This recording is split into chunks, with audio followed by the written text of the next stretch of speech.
Hi, my name is Diana Patton, and I help professional women overcome challenges and adversities to activate their voice and use it to advocate for themselves, for others, and for the causes they believe in. Today, I want to talk to you about 5 indicators that you live diversity, equity, and inclusion. You don't just make statements or talk about it or teach about it, that you are actually living diversity, equity, and inclusion. This came to me because as I was thinking about my business and thinking about my work, I was like, I've been living, I was born into diversity, equity, and inclusion work, right? Being born to a white father and a Black mom in 1968 was that's a whole full stop message right there. No need to go any further, but I need to, because as I grew up, I had tons of challenges. A lot of it, my experiences of, questioning who I was from Black people, wondering, well, who are you? What are you? And navigating those experiences, and from white people as well, got me to thinking I just wanted to be completely and 100% Black. I did not want to have to deal with this whole diversity issue. And because I've growing up in an abusive home, I knew years ago I was an advocate. And that has really was that whole childhood experience. It catapulted me to law school, became a civil rights attorney, and then I was the person who was against interracial marriages. But as we would have it, as God would have it, I was introduced to this amazing man. The problem was he was white. That just happens to now be my husband of 24 years. And so I have been working, living in this intersection of race my entire life, my entire life. And then, of course, working in it and being immersed in it, being trained in it, I've realized there are a lot of people who are diversity scholars. There are a lot of people who've written books on diversity. There are a lot of race scholars. There are people who consider themselves profession. They've written several papers, right? And they're completely highly regarded in the space they're in. But I wonder if you would peer into their life. Do they live diversity, equity, and inclusion? That's why we're here today, is because in order for us to move the needle, in order for us to change and evolve to be the country that everyone talks about, that we want to be, a country of belonging, a country of inclusion, and have community, workplaces, and places where we go that we are living, that we have to live this. Y'all get what I'm going? We have to live it. So let's start with point number 1. Point number 1 is that you are constantly learning and growing. You have a practice about yourself where you are constantly checking yourself. They heard this, check yourself before you wreck yourself. In order for you not to wreck yourself, you've got to consistently be in a pattern of learning. That means you're reading books. You are challenging yourself to watch different movies that have different types of cultural types of influences. You are really making certain that your life, you're looking at your emotional intelligence. How high are you on the emotional intelligence scale? How self-aware are you? Are you aware of your own biases? All of that has to be a daily practice. And I wonder, if we looked into your life, would we see that daily practice lived out? Would we see that? That's point number 1. Number 2 is I would look at your friend group. Do you have people in your friend group, your associations, the people that you associate with frequently? And I'm going to go as far as your close friends. Are they diverse? It's so easy to sit back into your own privileged environment, right? I don't care who you are. When you are in your group, there's a certain amount of privilege that you hold. But it's really difficult to move outside of that group and make those people your friends. Now, here's the thing. I'm going to tell you that the more that you work on yourself, the more that you become more emotionally intelligent. And for me, the deeper I relate to God and I understand my purpose in this world, the higher degree I'm going to have of friends who don't look like me. So it's very important for us to really check those things to see, are we actually living that out? It's too easy to be friends with people who look like us, act like us, talk like us. No, I get it. It's, it's like, well, Diana, that's what friends are for. Friends are supposed to be people you relate to. Absolutely. But I'm going to challenge you. Really work hard at being friends with people who don't look like you. That's number 2. Number 3, what, I don't know why I did that. Number 3, I would love for you to take a look at your weekend activities. I have found that, when it's kind of like, it's like church. I come from the church, proud past church goer, frequent church goer, still go today, but I realized church is one of the most segregated areas, And that's because when we go into our weekend activities, either we go to events, we go to parties, we go to community events, whatever it is, church, synagogue, wherever your place of worship is, wherever you gather, we usually go into the groups that look like us. Challenging you right now. Find places that you can go to that are different. And if you are that person that's living diversity, equity, inclusion, you're searching for activities on the weekend that have that in mind. Are you picking up what I'm laying down? But you see how this layers on top of it. There's a layering here. If you're working on yourself, right? If you're working on yourself and you're constantly challenging yourself to learn and grow, you're creating friends that are different than you, you're going to be finding those events on the weekends because they're going to be challenging you to find those types of events. Are you with me? These first, second, and third indicator.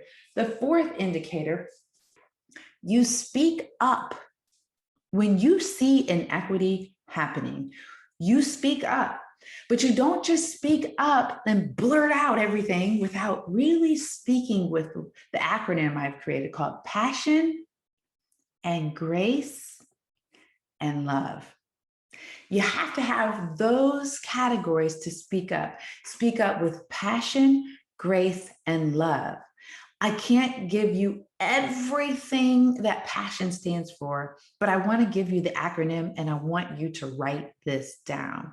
First of all, passion is this acronym that I've created, and it was as a result of me, speaking up one time and realizing I needed to kind of think things through a little bit.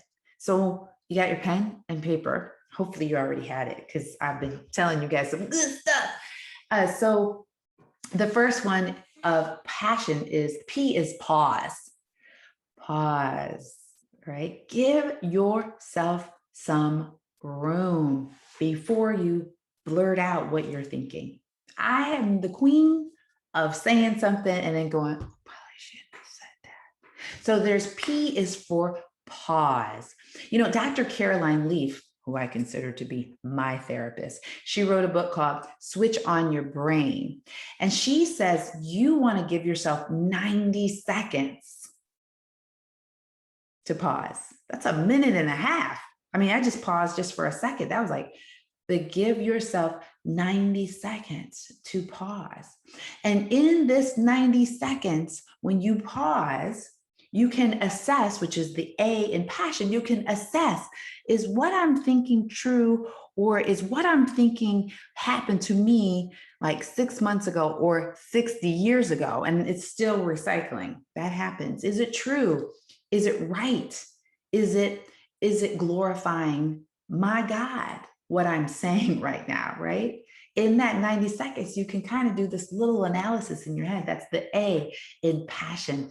The S, the first S in passion is give yourself some space, right? The pause is the 90 seconds. The S might be, I might not need to say something at this exact moment. Maybe I need to sleep on it. Maybe I just need to say, I'm going to come back to you. And you can give yourself permission to do that, right? That's the first S in passion is space. The second S in passion is speak.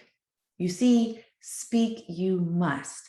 Maybe that space is going to be a day in the first S in passion. Maybe that space is going to be a week, but I'm just challenging you that if you're that person who's living diversity and equity inclusion, eventually you're going to round back to that person and speak. Am I right or am I right? So what does PASS stand for?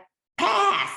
Pass on blurting out the first thing that comes to your mind. When you're living with diversity and equity inclusion, your communication has some strategy.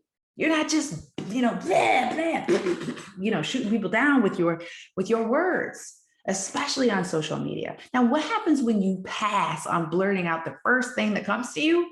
You gain insight. You go, oh my gosh, I'm glad I didn't say that because you might have been wrong, or it wasn't necessarily the best thing to say.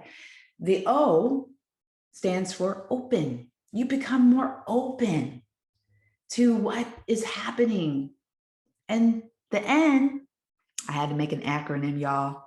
The N is knowledge. The K is silent. So you gain knowledge, passion, speak up with passion. And passion will give you grace.